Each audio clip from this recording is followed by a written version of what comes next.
75 साल की जर्नी के बाद भी भारत का तार्किक एटीट्यूड नहीं बन पाया। लोग अक्सर ये कहते हैं कि आज का मीडिया गोदी मीडिया, पूरा कमेरा समाज है, ये पूरा किसान सब कुछ भारत को बना करके सजा करके यही काम करता है कि कम से कम पिछड़ों की जनगणना करा दो, पशु पक्षियों की जनगणना हो जा रही है लेकिन इनकी जनगणना नहीं।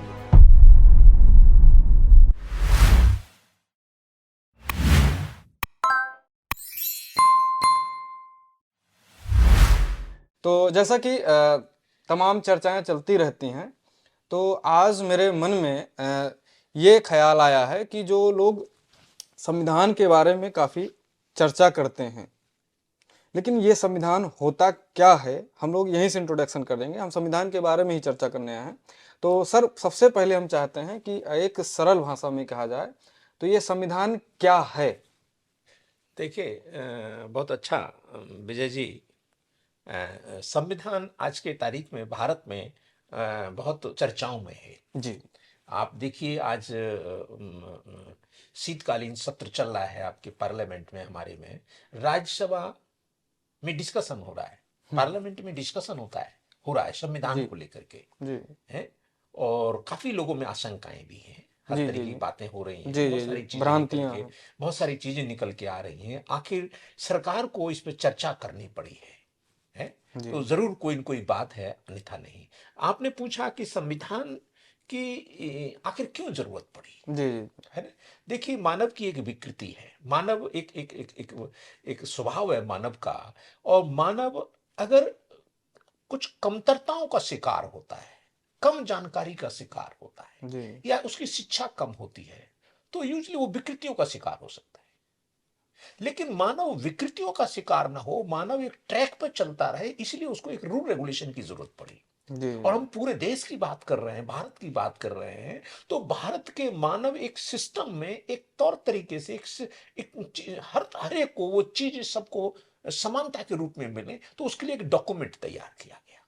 और डॉक्यूमेंट इसीलिए कि मानव विकृतियों से जाता है तो विकृतियों को रोका जाए, और एक सरल स्वभाव से मानवीय मूल्यों के साथ जो है वो आगे बढ़े। तो वो है भारत का संविधान, जी, कि भारत के लोगों को, भारत के सिस्टम को, भारत के विकास को एक एक ट्रैक पर रखने के लिए, एक एक एक एक एक बेहतरीन ढंग से संचालित करने के लिए एक डॉक्यूमेंट की जरूरत पड़ी, वो है भारतीय संविधान।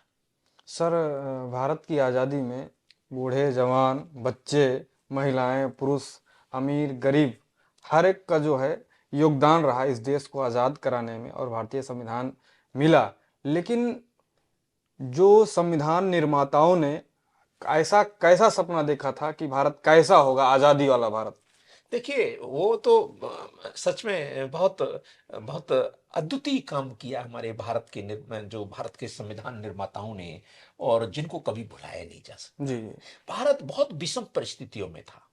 उन विषम परिस्थितियों से भारत में बहुत सारी विकृतियां थी, बहुत सारे आपकी जो है अपनी लोगों के दिल और दिमाग में बहुत सारे तौर तरीके के डिफ्रेंसिएशन थे। उन सारी विविधताओं में एक समानता विकसित करना, एक समानता का रूप लाना, और सर्वसम्मति से भारत का संविधान बनाना है, जिसमें डॉक्टर बी आर अम्बेडकर की बहुत बड़ी भूमिका थी। और सारे लोगों ने मिलकर के भारत का संविधान बनाया। भारत का संविधान 2 साल 11 महीना 18 दिन में बन के तैयार जी, हुआ जी, था। जी, और संविधान सभा की मीटिंग लगभग 110 मीटिंग हुई थी।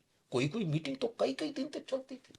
लोग जी, आते थे, डिस्कस करते थे, फिर बैठ जाते थे, जी, वॉशरूम जाते थे, फिर आके बैठ जाते थे। तो इतने बेहतरीन कॉम्प्लिकेटेड जो आपकी आर्टिकल्स थे, उन सबको मिल करके बैठ करके सुलझाया।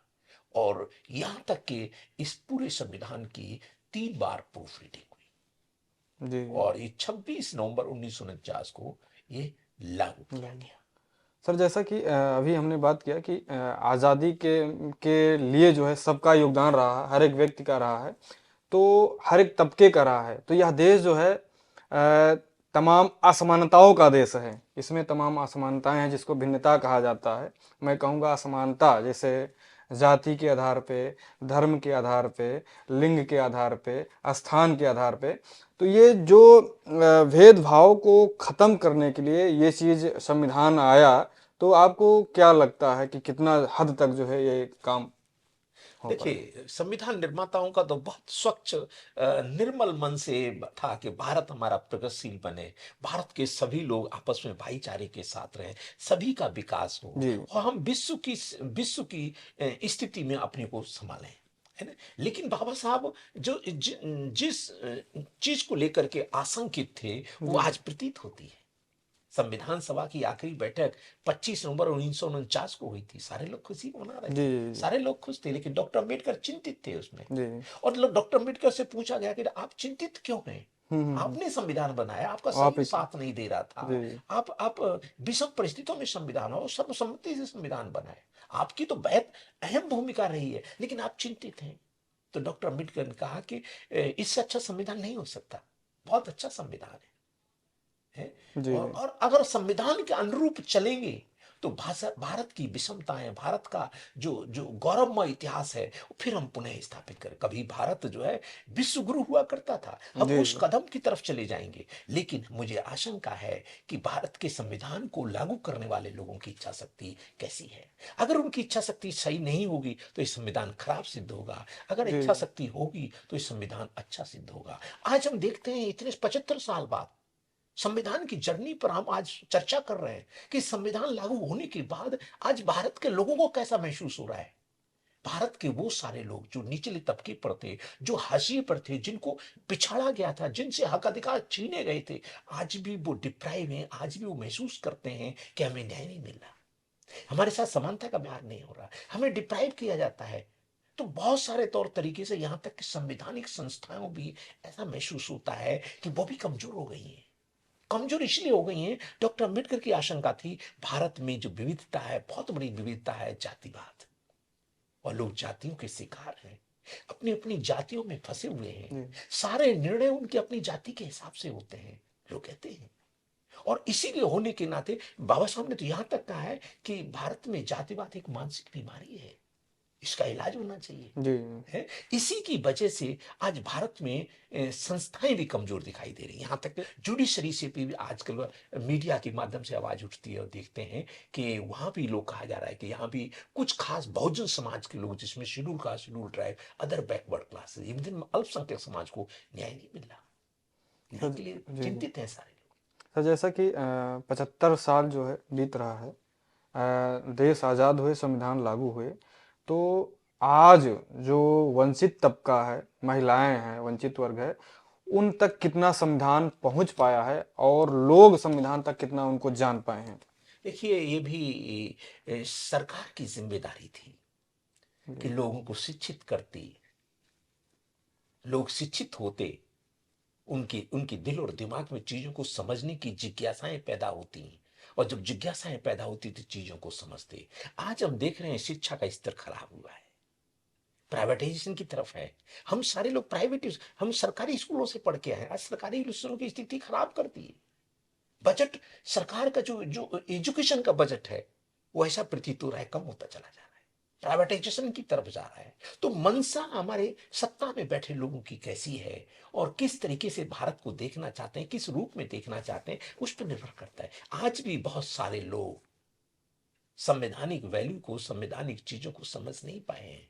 वो एक कारण है कि वो उनका शिक्षा का स्तर कम है, वो कम पढ़े लिखे लोग हैं, उनको अवसर नहीं मिला।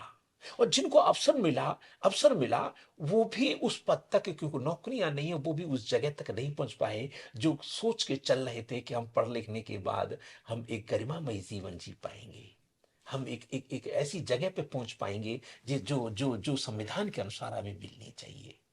तो बहुत सारी चीजें हैं, जो जर्नी को हम अगर संविधान की जर्नी को देखते हैं जी, तो सच में महिलाओं पर आज भी क्राइम है, भयंकर क्राइम है। जेंडर इक्वलिटी है नहीं।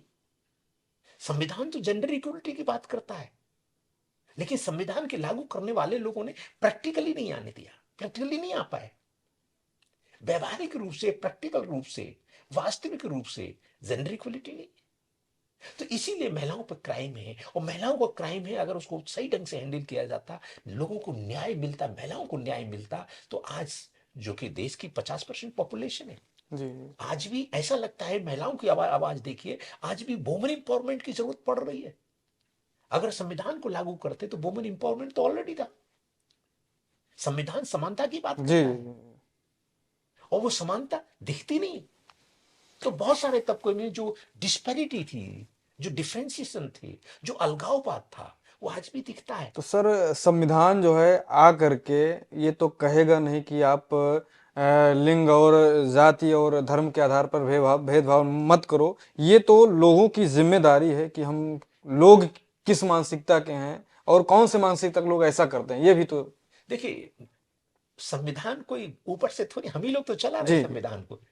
कुर्सियों पे हम ही लोग बैठे हैं, बड़ी बड़ी कुर्सियों पर, संवैधानिक कुर्सियों पर हम ही लोग बैठे हैं। अगर हम अपना, हमारा हमारा मानसिक स्तर, हम अपना, हमारा लेवल, अगर समानता के भाव हमारे अंदर नहीं है, संविधान तो कह रहा है, लेकिन हमारे जी अंदर से समानता के भाव नहीं, तो कहां से समानता आ जाएगी? और जब समानता नहीं आ रही, तो कैसी स्वतंत्रता, स्वतंत्रता नहीं आएगी। और जब समानता नहीं, स्वतंत्रता नहीं है, तो कैसा भाईचारा? आज बिखराव महसूस होता है, आज अलगाव महसूस होता है। जब समानता नहीं है, स्वतंत्रता नहीं है, तो भाईचारा भी नहीं आएगा। जब समानता, स्वतंत्रता और भाईचारा नहीं है, तो न्याय भी नहीं मिलेगा। किसका न्याय? किसके लिए न्याय? कहां का न्याय? कौन देगा? तो कहने का मतलब ये मानसिक स्तर से लोगों को इंप्रूव करना था। संविधान ने संवैधानिक ड्यूटी दी है कि प्रत्येक नागरिक की जिम्मेदारी है जी कि वो सभी के बीच में साइंटिफिक टेम्परामेंट विकसित करे, मानवीय मूल्यों को विकसित करे, इंथुजियास्टिक ब्रेन लगे, खोजी दिमाग लगे, जी जी और तर्क संगत होगा व्यक्ति, तभी तो साइंटिफिक होगा। हम तर्क संगत नहीं बन पाए। सरकारों ने, जो सरकारें सत्ता में बैठी, जो लोग ऊपर बैठे, जो हमारे जो शिक्षक थे, उन्होंने हमको तार्किक नहीं बनाया, तार्किक पाठ नहीं दिए। अगर हम तर्क तरीके से सोचते, स्वीकारते, तो वैज्ञानिक होते, चीजों को समझ रहे होते, क्या सही और क्या गलत हम उसका आकलन कर लेते। तो कहने का मतलब है कि 75 साल की जर्नी के बाद भी भारत का तार्किक एटीट्यूड नहीं बन पाया। भारत में जी। आज भी अतार्किक चीजें इतनी ज्यादा प्रचार प्रसार में है, यहां तक कि मीडिया, मीडिया कहना नहीं वो भी चाहिए, जो है प्रचार प्रसार कर रही है। मीडिया भी जी एक बहुत बड़ा रोल है, एक हम्म, स्तंभ होता है डेमोक्रेसी में। शायद मीडिया भी वो अपना जिम्मेदारी नहीं निभा पा रहा है। लोग अक्सर ये कहते हैं कि आज का मीडिया गोदी मीडिया हो गया है। तो ये बड़ी वैसी विडंबना जी है। सभी को अपनी जिम्मेदारी महसूस करनी चाहिए जी थी। सर ये बताइए कि आज जो है बहुजनों के पास बहुजन संगठन है, एक दो नहीं लाखों संगठन है, और उनके पास बहुजनों के पास बाबा साहब का दिया हुआ संविधान भी है। आज बहुजनों के पास बहुजन मीडिया भी है। फिर अब दिक्कत क्या है? क्यों जो है आज बहुजनों को ऐसा लगता है कि वो प्रताड़ित हैं, वो पीड़ित हैं, उनके साथ अन्याय हो रहा है, ऐसा क्यों लगता है? देखिए, आज वो अपनी बात कहने की स्थिति में सोशल मीडिया के माध्यम से आ गए हैं। वो अपनी बात, अपना दर्द झलकता दिखता है सोशल मीडिया में। हमारे बहुजन सोशल मीडिया में जाइए तो उनका दर्द झलकता है। वो अपनी बात कह ले रहे हैं। कम से कम मिनिमम साधन संसाधन पे भी जो बहुजन सोशल मीडिया है, वो उनकी बात रख रहा है। मैंने स्ट्रीम मीडिया नहीं रखता, मैंने स्ट्रीम मीडिया कभी नहीं लाया। तो जो उनकी फीलिंग है, जो वो महसूस कर रहे हैं, कम से कम अपनी बात आपके माध्यम से और बहुत सारे बहुजन चैनल्स के माध्यम से अपनी बात रख पा रहे हैं, इसलिए वो बात सुनाई दे रही है उनकी। इससे पहले तो उनकी बात सुनाई नहीं देती थी, क्योंकि मेन स्ट्रीम मीडिया कभी लेता ही नहीं था। इसीलिए बहुजन मीडिया के माध्यम से आज ये बिल्कुल स्पष्ट हो गया है कि जो मेन स्ट्रीम मीडिया है, जिसको गोदी मीडिया कहते हैं, वो बहुजनों का हितैषी नहीं है, जी जी जी बहुजन के फेवर में काम नहीं करता, बहुजन के मुद्दों को बहुत अच्छे ढंग से नहीं दिखाता जिस तरीके से दिखाना चाहिए। तो ये कहीं ना कहीं से जो है आज ये महसूस करता है बहुजन समाज, जिसमें schedule caste, schedule tribe, other backward, बहुत पूरा कमेरा समाज है ये, पूरा किसान, सब कुछ भारत को बना करके, सजा करके यही काम करता है। भारत को सजाने का, संभालने का, खाने पीने का, जितनी भी व्यवस्थाएं, जितनी बिल्डिंग जी बननी है, कितने कारखाने बनने हैं, कारखाने चलने हैं, गांव देहात में खेती बाड़ी सब कुछ है, सब यही समाज तो करता है। और उसको न्याय नहीं मिल रहा, उसको उसकी उसके उसका प्रॉपर जो उसको जी मिलना चाहिए, जो जो जो है ना, वो नहीं मिला। उसकी डिग्निफाइड लाइफ नहीं है। वो समानता की बात करता है, मुझे भी अधिकार दे दो, मुझे आरक्षण दे दो, मेरा आरक्षण कम से कम दे दो। भाई, डेमोक्रेसी का मतलब है कि समाज की रिप्रेजेंटेशन, जिनका संवैधानिक अधिकार रिप्रेजेंटेशन संविधान में है, special provision for certain categories, लेकिन नहीं मिल पा रहा है। संस्था में बैठे लोग कहीं न कहीं से वो नकारते हैं उन लोगों के लिए, उनको डिप्राइव करते हैं, जी उनको अधिकार नहीं देते। आज शिक्षण संस्थाओं में आप उठा करके देख लीजिए, चाहे वो उच्च शिक्षण संस्थाएं हैं, आईआईटी है, आईएम है, मेडिकल है, आपकी जितनी भी संस्थाएं, यूनिवर्सिटीज हैं, central universities, state universities, recruitment नहीं है, डिप्राइवेशन है। तो जब उनको न्याय नहीं मिलेगा तो आवाजें तो उठेंगी। लेकिन सच में पढ़ा पढ़ा लिखा बंदा, जो बहुजन समाज से पढ़ा लिखा बंदा है, जिसने जो प्रोविजंस लिया है, वो अपनी बुद्धि का इस्तेमाल, अपनी नॉलेज का इस्तेमाल, अपने पद और गरिमा का इस्तेमाल, वो दूसरों के साथ चिपकने में, दूसरों की चाटुकारिता करने में, दूसरों के साथ लगने में काम करता है, जो समाज को कमजोर करती है। तो बाबा साहब ने कहा है, डॉक्टर बी आर अम्बेडकर ने कहा है कि समाज के अनपढ़ लोग समाज की समस्या नहीं है, नहीं है, बल्कि पढ़े पढ़े लिखे लिखे लोग। लोग अपनी बुद्धि का इस्तेमाल गलत बातों का साथ देने, गलत लोगों का साथ देने, गलत विचारधारा का साथ देने में करते हैं, वो ज्यादा बड़ी समस्या है। इसके लिए डॉक्टर अंबेडकर ने मार्च 1956 में आपके आगरा के रामलीला मैदान में भी कहा था जी, पढ़े कि लिखे हमारे लोगों ने पढ़े लिखे लोगों ने समाज के साथ जितना कंट्रीब्यूशन करना चाहिए था वो नहीं किया। कम से कम वो समझदार हैं, लोग उनको फॉलो करते हैं। लेकिन वही लोग दूसरी तरफ जाके दूसरी विचारधारा के साथ बैठ के दूसरे आपके बहुजन समाज के विपरीत काम कर रहे हैं। आज आप देखिए पार्लियामेंट में 131 मेंबर ऑफ पार्लियामेंट है, क्या स्थिति है? आवाज नहीं है। क्यों नहीं है? वो यही है, वो वफादार समाज के नहीं, वो वफादार अपनी राजनीतिक पार्टियों के हैं। तो ये दुर्भाग्य है। सर, आपको क्या लगता है, लास्ट जो है यहीं पे एंड करते हैं, कि टोटली देखा जाए तो भारत देश में जो है बहुजनों के लिए सबसे बड़ी समस्या क्या है? देखिए, बहुजनों के लिए सबसे बड़ी समस्या एक्चुअली क्या है कि जो जिनको हम बहुजन कह रहे हैं, कभी जी इनके पुरखे देश के राजा महाराजा हुआ करते जी थे। जी मौर्य डायनेस्टी में उठा करके देख लीजिए, महान अशोका के समय पर जी यहाँ के भारत के मूल निवासी, पूरे विश्व में नाम था इनका, विश्व के लोग यहाँ आया करते थे। कालांतर में इनसे शिक्षा, सारे साधन संसाधन सब कुछ छीना, लंबे समय तक रहने की वजह से ये सच में कमजोर हो गए। समाधान। समाधान ये था कि शिक्षा इनको प्राइमरी एम है, और भागीदारी, भारतीय संविधान में सर्वसम्मति से बनी हुई भागीदारी है। जी जब तक प्रत्येक क्षेत्र में, भारत के प्रत्येक क्षेत्र में, चाहे वो जुडिशरी हो, चाहे आपकी पार्लियामेंट हो, चाहे राज्यसभा हो, चाहे विधान परिषद हो, सभी क्षेत्रों में, विकास के सभी क्षेत्रों में जब तक आपके एससी एसटी और ओबीसी की प्रॉपर एज पर पॉपुलेशन उनकी भागीदारी नहीं होगी, तब तक उनका विकास नहीं हो सकता। आज पूरे भारत में आवाज है ओबीसी समाज की जनगणना के लिए कि कम से कम पिछड़ों की जनगणना करा लो। पशु पक्षियों की जनगणना हो जा रही है, लेकिन इनकी जनगणना नहीं हो रही। तो ये जरूरी है, भारत इस पे, भारत की सरकारें इस पे विचार करें। जब तक और गिनती ही नहीं होगी तो हिस्सा कैसे मिलेगा? हिस्सा नहीं मिलेगा, दूसरी चीज आप पॉलिसी नहीं बना पाएंगे। जी है, आप बहुत सारी बातें करते हैं, तो जी कहने का मतलब कथनी करनी एक जैसी जी होनी जी जी चाहिए। यही भारत में कथनी करनी एक जैसी न होने के कारण भारत की समस्याएं कम नहीं बढ़ी हैं। जी तो हम चाहते हैं कि भारत के संविधान को प्रॉपर तरीके से लागू लागू किया जाए, किया। और अपनी मानसिकता को, अपनी अपनी अपनी जो विचारधारा है, उसको भी पूरी तरह से जो है भारत के समक्ष ईमानदारी के साथ इसको लागू किया जाए। तो मेरे ख्याल से भारत का प्रत्येक तबका खुश होगा। आज जो आवाज उठ रही है कि भारत का संविधान खतरे में है, जी ये कहीं न कहीं से लोगों की वो जनून बात है कि संवैधानिक संस्थाओं को कमजोर किया जा रहा है।